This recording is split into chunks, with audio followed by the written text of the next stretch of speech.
Hello everybody! Today I'm really excited because we are going to be making some super easy DIY Christmas gifts. And I can't wait to make these because I feel like all of these things are actually like really cool things that, I don't know, if I got them on Christmas, I'd be very happy to receive them. So the first thing that I'm going to make is going to be perfect for any of like your friends and family who have a pet, or you could even make it for your own pet. So for this one I got inspiration from this cute little handkerchief handkerchief? How do you say handkerchief?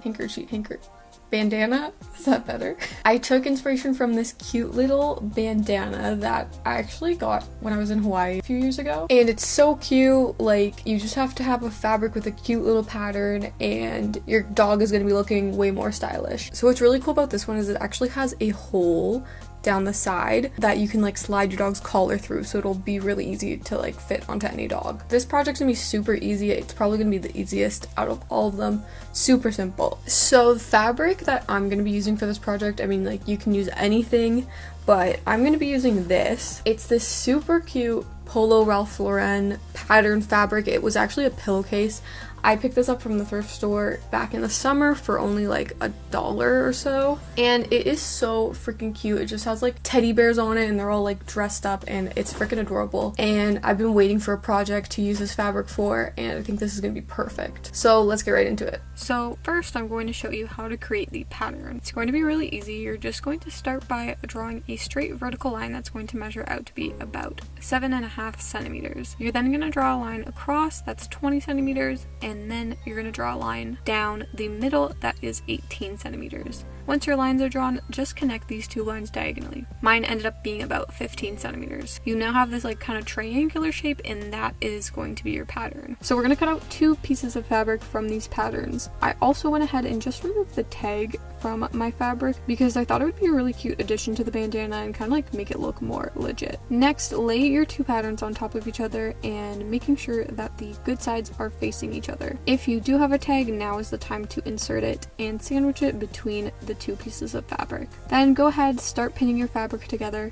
and if you need to, just double check to make sure that your tag is lined up properly. Then we're just going to sew along all the edges except for the top. We want to leave that open.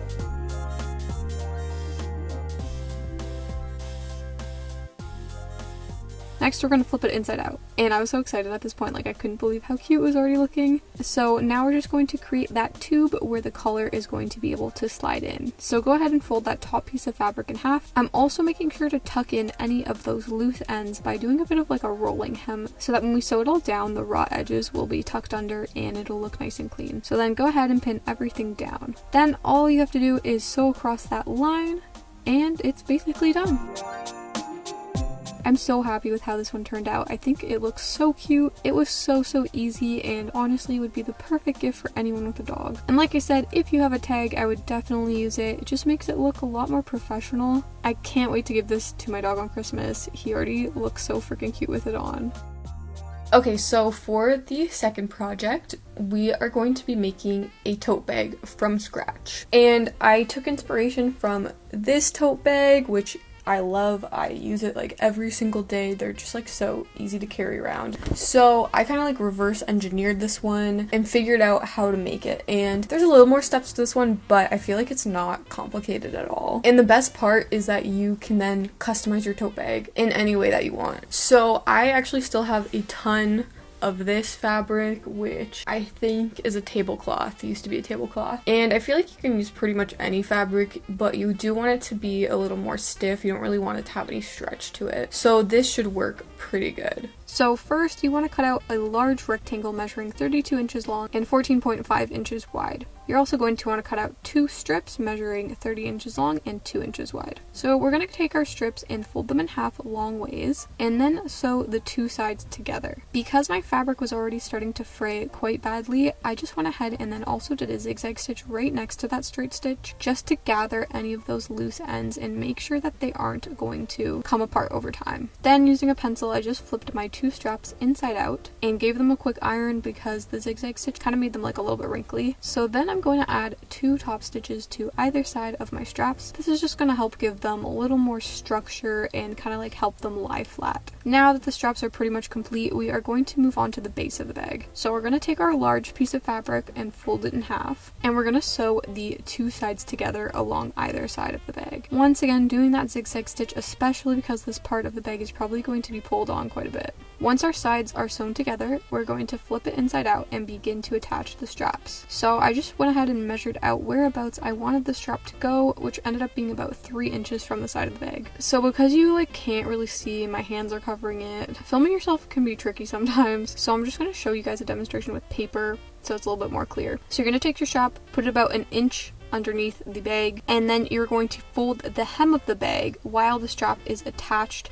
Therefore, the strap is going to be tucked inside the hem. So then I basically just sewed the hem of the bag down using the same method as the last project where I did a rolling hem. Now that everything is attached, we just have one final step to make the bag a little more stronger. We are going to be sewing X's where the strap meets the base of the bag because this is where the bag is going to be experiencing the most tension, so we want to make sure that it is strong. So I basically kind of just like sewed a square and then put an X through it. So now that the bag is complete, we can get to the fun part, which is decorating. So you can do basically anything you want, like embroidery would be fun, but today I am going to do some painting. So I was looking through my sister's Depop likes, and I noticed that she's kind of been into these like cow print sort of bags, so I decided to go with that kind of pattern. I started by just putting a piece of cardboard inside the bag so that the paint won't leak through, and then I started to draw out my design. It's kind of hard to see because I'm using a yellow pencil, but like it's there. So then I took the fabric paint I got from Michaels, and my technique here was basically like outlining the lines that I drew and then just like bringing the paint in towards the middle of the shapes. That way you get the kind of like the cleanest edge possible and you're not going to see those like brush strokes on the outside. I also wanted to paint the straps of the bag, so I just continued painting up there as well. Once the paint was dry enough, I just flipped it over to the other side and continued painting on the back. And it was done. I really like how this one turned out. It's definitely a lot more work, but it's still pretty simple. You could also make this into any shape of bag you want. Like you could do a mini bag, that would probably be really cute. And I really hope my sister likes it. Ariana, if you're watching this, I guess this is kind of spoiling one of your Christmas gifts, but I hope you like it. Okay, so the last project that we're going to make today is going to be a face mask, and I know maybe we're tired of watching face mask tutorials, but this one is a little bit different and I haven't seen anyone make it before. And honestly, like, let's face it, at this point, face masks are basically part of fashion now, and I know a lot of people who still don't have any reusable face masks, so this would be the perfect gift for a friend who's still wearing a disposable one. And I've already made a few different styles of the masks, but the one that I'm going to be making today is actually this one from the brand Baggu, and it looks like this when you wear it. Kind of makes you look like a duck. Since I've been wearing it, I actually really like how it fits. It's really comfortable, and honestly, especially if you're wearing your mask for like 8 hours a day, you know that what's most important is how comfortable it is. So today we are going to make this one. And at first I thought it was like really complicated looking, but when I kind of broke it down, it's actually really simple to make. So let's get into that. So once again, we're going to start by making our pattern. You're going to draw a vertical line here that is 5.5 centimeters. Then along the center point of that line, you're going to draw a horizontal line that is about 25 centimeters. Then finding the center point of that line, you're going to draw a line that is 9.5 centimeters. You're also going to extend this line so that it is about 1.5 centimeters thick. Now, I don't know the best way to create this curved line, but I would recommend just folding your paper in half and then cutting a bit of a curved edge from one line to the other, and try to just like make it as similar looking to mine as possible. Just keep in mind too that these measurements don't include any seam allowance, so if you want to give yourself some, I would just add like a few centimeters to each side if you want. So you're going to cut out 4 of these patterns. We're going to start by taking one of those and folding it in half so that the good sides are facing each other, and we're going to repeat that on one of the other patterns. Now with the remaining 2 pieces, we are going to put them on top of each other, good sides facing in once again, and this is what your 3 pieces should look like. So just go ahead and pin along these parts of the fabric, and that is where you're going to sew. We're making sure not to sew the edges so that it's creating kind of like a tube so that we can flip it inside out after. And then just repeat this on your other piece of fabric. Then we're going to take our final piece and sew along the two sides once again, making sure not to completely close the gap. So now we should have all three of our pieces flipped inside out so the good sides are out. And I'm just taking this opportunity to iron my pieces because it's just going to make it easier when we're sewing. So before we attach the pieces, we want to insert a wire for the nose piece. I actually just stole this piece of wire from an old disposable mask, so it's going to work perfectly for this. I'm just placing the wire on top of my pattern and tracing it out. We're then basically going to do a top stitch and sew a little pocket for the wire to slide into. So next, slide the wire into the pocket until it's all the way in, and we're just going to close up that little gap so that it can't escape.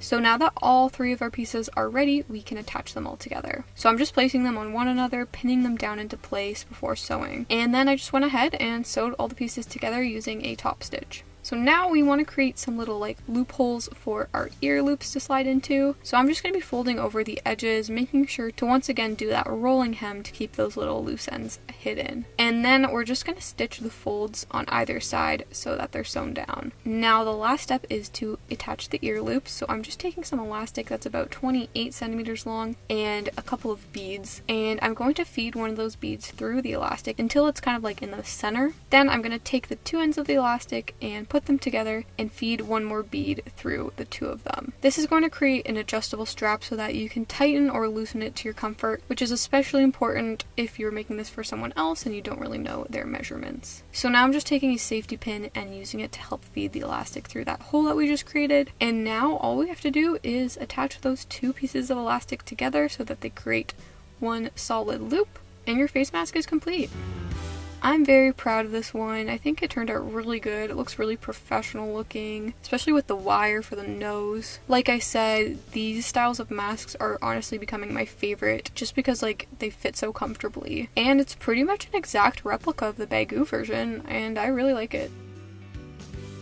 So I think those turned out all amazing. They're pretty much exactly how I imagined them. And I think they're all going to make really amazing Christmas gifts. I mean, like, I'm actually going to be giving all of these as Christmas gifts this year. And I'm pretty proud of myself because usually when I do tutorials, I kind of like watch someone else's and that's how I figure out how to make the thing. But this time I kind of just like analyzed the items I was recreating and like created my own patterns and like figured everything out by myself. So that was honestly a lot of fun. So thank you so much for watching. Let me know which one was your favorite. If you are going to attempt to make any of these, let me know. But anyways, thank you for watching. I'll see you later. Bye.